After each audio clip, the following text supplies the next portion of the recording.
नमस्कार मु कमला आउ गोटे नुआ भिडियो आपण मानक स्वागत। आज अच्छी सुदशा व्रत घर द्वार प्रथम लिपिबा लिपि सारा पर गाधई पाधई कर सफा सुतरा करी आमे घर को सुदशा व्रत करवा।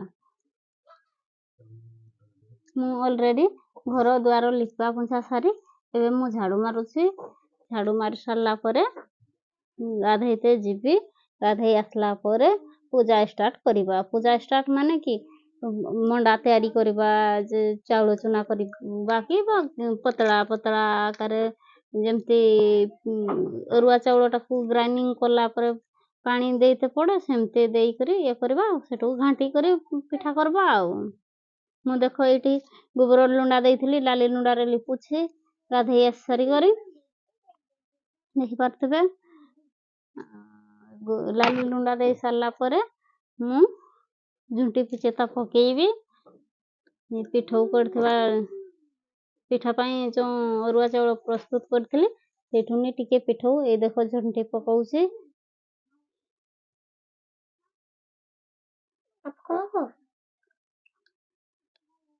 झुंटी पकई सारला पर आमे पूजा स्टार्ट करिबा। सब मोर भौणी माने पूजा एमती करूथिबे कमेंट माध्यम रे मते जणैबे समस्त पूजा केमती करूछंती।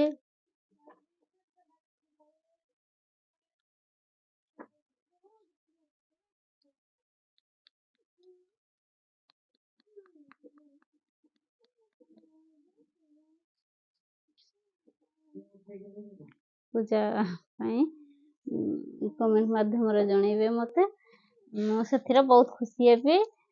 पुणी आउ थरे सुदशा व्रत रे पुणी आउ थरे एमती पूजा पई प्रस्तुत करिबा सब भौणी माने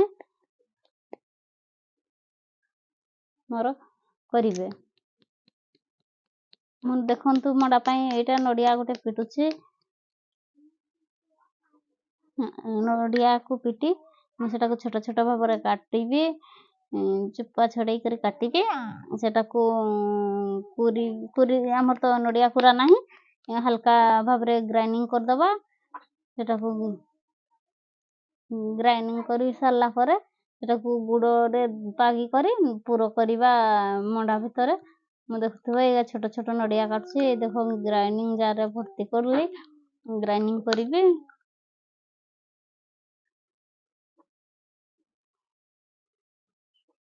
से नडिया पिठा पानी टानी मु किछि नडिया रे देई ग्राइंडिंग कर देबी।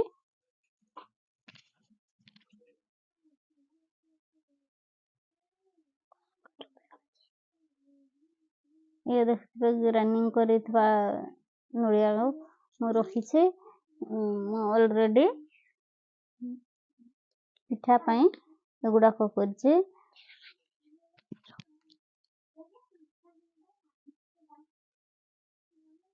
नडिया करी पूरा होगला। ए देखंतु मु पिठा आउटिबा पई पतला करथिली। पिठा पई ये मंडा पिठा हबो।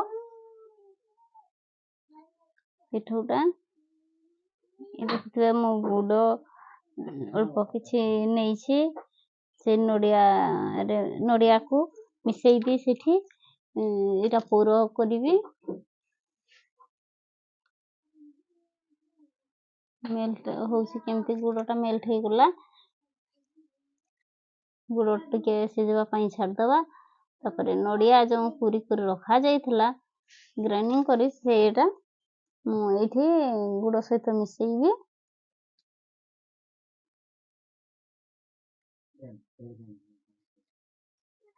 नडिया में भलो भाबरे मिसेई दबा गुड़ेई करी नडिया को भलो भाबरे मिसेई दबा गुड़ सहित भलो भाबरे मिसी गला पर उल्हेई नेबा।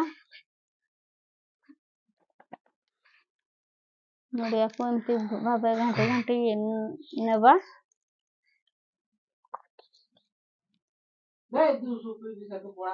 देखि करथबे मु नडिया को गुड़ सहित मिसेई थली ସେଗୁଡ଼ାକ ଠିକ୍ ମାନେ ଶୁଖିଲା ଶୁଖିଲା ହେଇଯାଇଛି।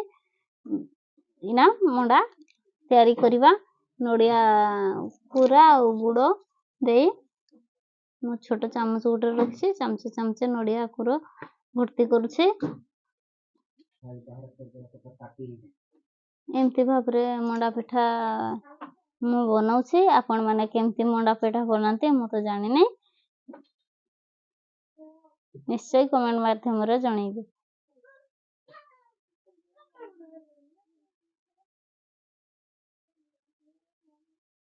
ଏମିତି ଭାବରେ ମଣ୍ଡା ପିଠା ଗୋଲ ଗୋଲ କରି ବନେଇ ବନେଇ ମୁଁ ରଖୁଛି।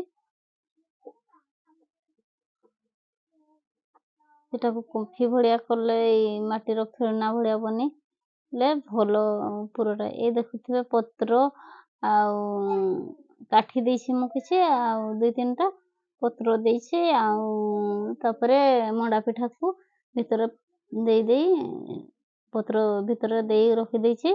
ମଣ୍ଡା ପିଠାକୁ ସିଝେଇବା। ମଣ୍ଡା ପିଠାକୁ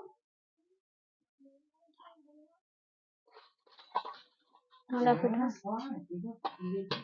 ସିଝେଇ ଢାଙ୍କୁଣୀ ବନ୍ଦ କରିଦେବା। ମୁଁ ଚୁଲି ବସେଇଲି ମଣ୍ଡା ପିଠାକୁ ସିଝିବା ପାଇଁ।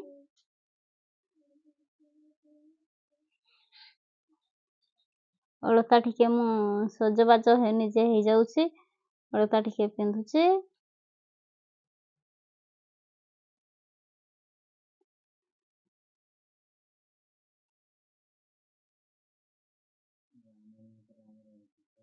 ଗାଁ ମାନଙ୍କରେ ଏମିତି ପୂଜା କରୁ, ଆଉ ସହର ମାନଙ୍କରେ କେମିତି ପୂଜା ହୁଏ ମୁଁ ଜାଣିନି।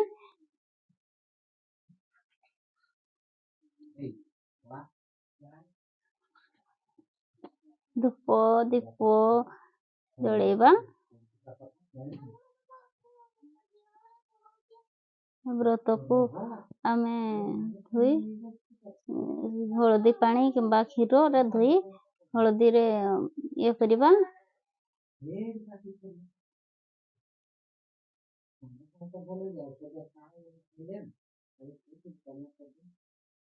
ଦେଖିପାରୁଥିବେ ଏଇନା ମୁଁ ଦୀପ ପାଇଁ ଘିଅ ରେଡି କରୁଛି। ସଳିତା 10ଟା ସଳିତା ନେଇଛି।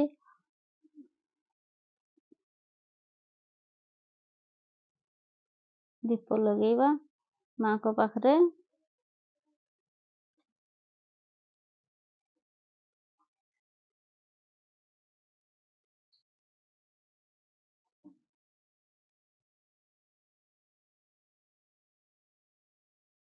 ପୂଜା ଷ୍ଟାର୍ଟ କରିବା।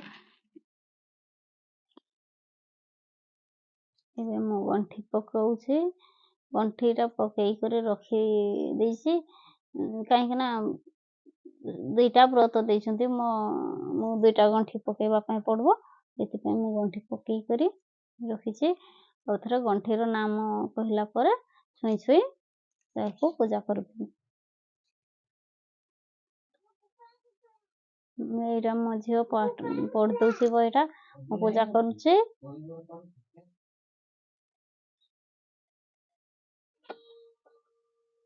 ଫୁଲ ଦେଇ ଘଟ ବସେଇଛି।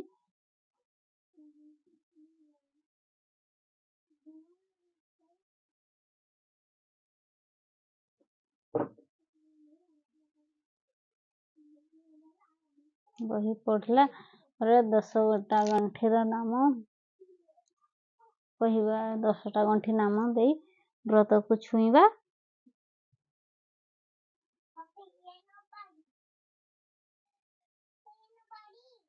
ବହିଟା ପଢୁଥିଲି। ପଢି ସାରିଲା ପରେ ଆମେ ପୂଜା ସମ୍ପୂର୍ଣ୍ଣ କରିବା। ପ୍ରିୟ ମୋ ଭଉଣୀମାନେ, ଏମିତି ଭାବରେ ସୁଦଶା ବ୍ରତ କରନ୍ତୁ। ନିଜ ଘରେ ମନ୍ଦିର ଯାଆନ୍ତୁ ନାହିଁ।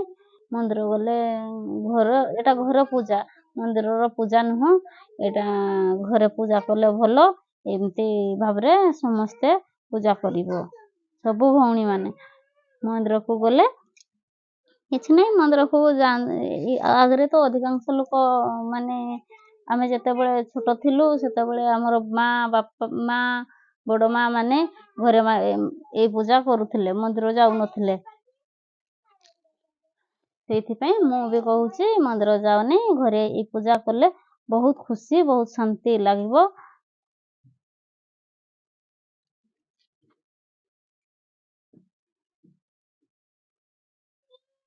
ପୂଜା ସାରିଲା ପରେ 10 ଗୋଟି ମଣ୍ଡାରେ ପାଣି ଛଡ଼େଇବା, ନଡ଼ିଆ ପିଟିବା।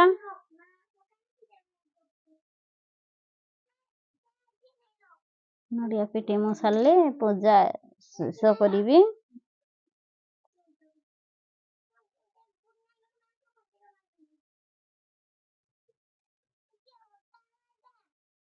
ନଡ଼ିଆଟା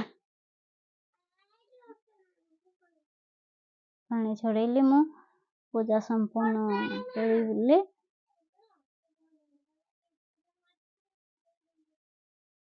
ଏବେ ମୁଁ ସେଇ ଗଣ୍ଠି ପକେଇଥିବା ବ୍ରତକୁ ହାତରେ ବାନ୍ଧି ନେବି।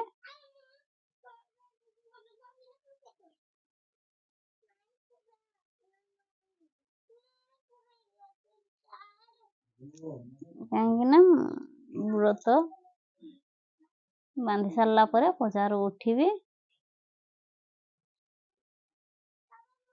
ମା ଲକ୍ଷ୍ମୀଙ୍କୁ ସ୍ମରଣ କରି ବ୍ରତଟିକୁ ହାତରେ ମୁଁ ବାନ୍ଧିଲି। ଦେଖିପାରୁଥିବେ ଏଇ ପୁରୁଣା ବ୍ରତଟି ମୋ ହାତରେ ଅଛି। ମୁଁ ତା ଆର ଦିନ ଗାଧେଇ ପାଧେଇ ଧୂପ ଫୂପ ଦେଇ କିଛି ଯେକୌଣସି ଜିନିଷ ଟିକେ ପାଟିରେ ପକେଇ ଖାଇସାରିଲା ପରେ ସେ ବ୍ରତକୁ ଖୋଲି ରଖିବି। ବାନ୍ଧିଥିବା ବ୍ରତକୁ ଆଗରୁ ଯେଉଁଟା ବାନ୍ଧି ରଖିଥିଲି ବ୍ରତକୁ ମୁଁ କାଢ଼ିବି ତା ଆର ଦିନ। ଆଜିର ସୁଦଶା ବ୍ରତ ଭିଡ଼ିଓଟି ଯଦି ଭଲ ଲାଗିଛି ମୋ ଭଉଣୀମାନଙ୍କୁ ଲାଇକ୍, କମେଣ୍ଟ, ସବସ୍କ୍ରାଇବ୍ କରିବେ। ପୁଣି ଆଉ ଗୋଟିଏ ନୂଆ ଭିଡ଼ିଓ ସହିତ ମୁଁ ନୂଆ ରେସିପି ସହିତ ଆସିବି। ସେ ପର୍ଯ୍ୟନ୍ତ ରହିଲି। ନମସ୍କାର। ଜୟ ଜଗନ୍ନାଥ, ଜୟ ହିନ୍ଦ।